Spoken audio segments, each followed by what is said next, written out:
সন্ধে, ঘড়িতে 7:30 বাজে। পাহাড়ে ঝপ করে অন্ধকার হয়ে যায়। বর্ণর বাংলোটা একদম নির্জন এলাকায়। আশেপাশের অঞ্চলে একটা প্রচণ্ড নিস্তব্ধতা জমে রয়েছে। দোতলা স্টাডিতে বসে আছে বর্ণ। আর্মচেয়ারটায় বসে বসে চুরুট টানছে। তার হাতে একটা কফি মাগ। কফিতে আলতো চুমুক দিতে দিতে পুরনো কথা মনে করছিল বর্ণ। মনের গ্যালারিতে অনেক ছবি জমা থাকে। অনেকদিন পর সেই সব ছবি দেখতে বসেছে বর্ণ। বর্ণকে একটা অজানা মন খারাপ চেপে ধরেছিল। স্মৃতি খুব অদ্ভুত। অনেক ছোট ঘটনাকে বড়, আর অনেক বড় ঘটনাকেও ছোট করে দেখায়।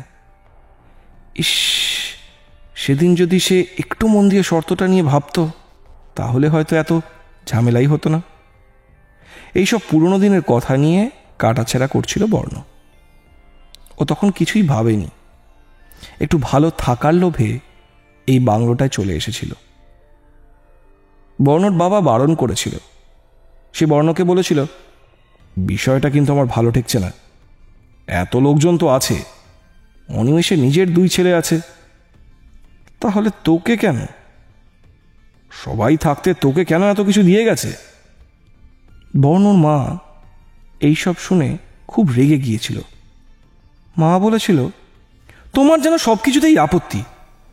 ভগবান আমাদের ওপর, মানে ছেলেটার ওপর যখন সদয় হয়েছেন, তখন এরকম কুকথা না বললেই নয়। বর্ণরও বেশ খারাপ লেগেছিল।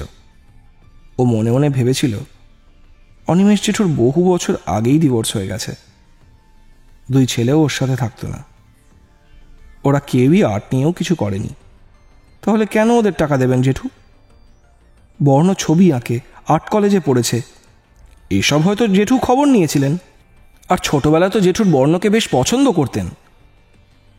আঁকার উত্তরসূরি হিসেবেই হয়তো বর্ণকে উনি সবটা দিয়ে গেছেন।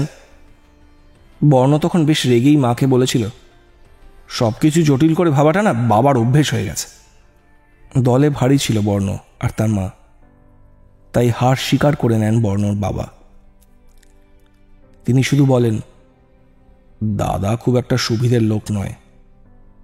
ওর কাজকর্ম ছোট থেকেই অদ্ভুত ছিল। ওর আঁকাগুলোও কেমন যেন। বর্ণর বাবা যে জেঠুকে পছন্দ করে না, সেটা জানা ছিল ওর। তিনি আরও বলেন, শুধু রাক্ষস খোক্ষসের ছবি এঁকে যে ও কিভাবে বিখ্যাত হয়ে গেছে কে জানে। এটা শুনে বর্ণর খুব রাগ হয়েছিল। বর্ণ জানত যে ছবি বিষয় ওর বাবা কিছুই বোঝে না, আর ওর জেঠুর আঁকা ছবি ভীষণ উঁচু মাপের। জেঠু ওকে ভালোবেসে সম্পত্তি দিয়ে গেছেন, এই বিষয়টা নিয়ে ওর মনে কোনো রকম সন্দেহ ছিল না।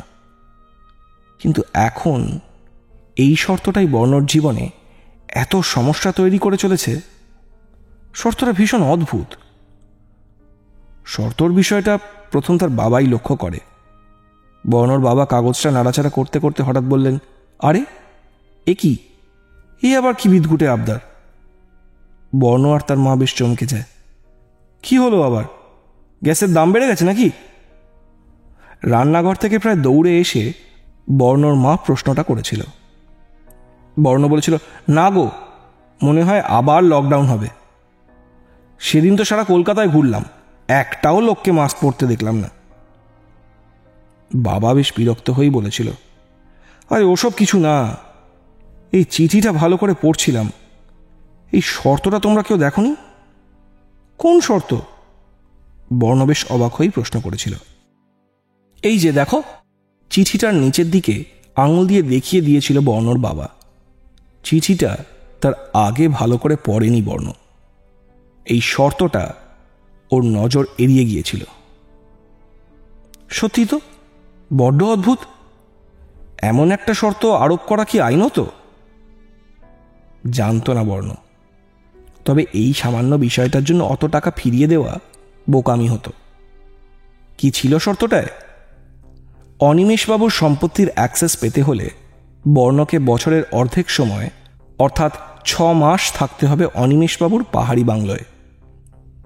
সেই থাকাটাও বড় অদ্ভুতভাবে।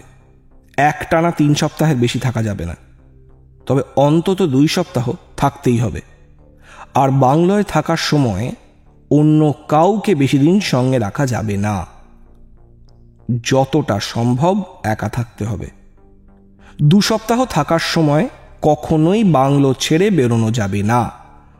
যদি এইসব নিয়ম না মানা হয় তাহলে বর্ণ সম্পত্তির কানাকড়িও পাবে না। শর্তটা যে বর্ণর অদ্ভুত লাগেনি এমন নয়, তবে তখন সে বোঝেনি এর ফল কতটা মারাত্মক হতে পারে। আর্মচেয়ারটায় বসে এসব ভাবছিল বর্ণ। এই বাড়িটা যেন তাকে গিলে নিচ্ছে, তার আর বাঁচার কোনো রাস্তা নেই। এই বাড়ির দেয়ালগুলো তার কাছে অচেনা। বর্ণর সব সময় মনে হয় যেন কেউ তার কথা শুনছে, মনে হয় যেন অনেক চোখ অন্ধকার থেকে তার দিকে তাকিয়ে রয়েছে। একটা চাপা ভয় বর্ণর গলার কাছে আটকে আসছে। আর মাত্র 3 দিন। 3 দিন পর 2 সপ্তাহ শেষ হবে। এরপর সে বাড়ি ফিরতে পারবে। এই বিশাল স্টাডিতে বর্ণর দম আটকে আসছে। হঠাৎ আবার সেই শব্দটা শুরু হয়েছে। কেউ যেন সিঁড়িতে দুমদাম করে হেঁটে বেড়াচ্ছে।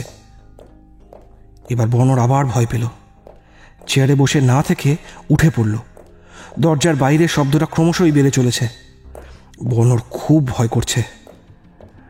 মনে সমস্ত সাহস জমা করল বর্ণ। দরজার সামনে এসে দাঁড়ালো। আওয়াজটা আরো বাড়ছে।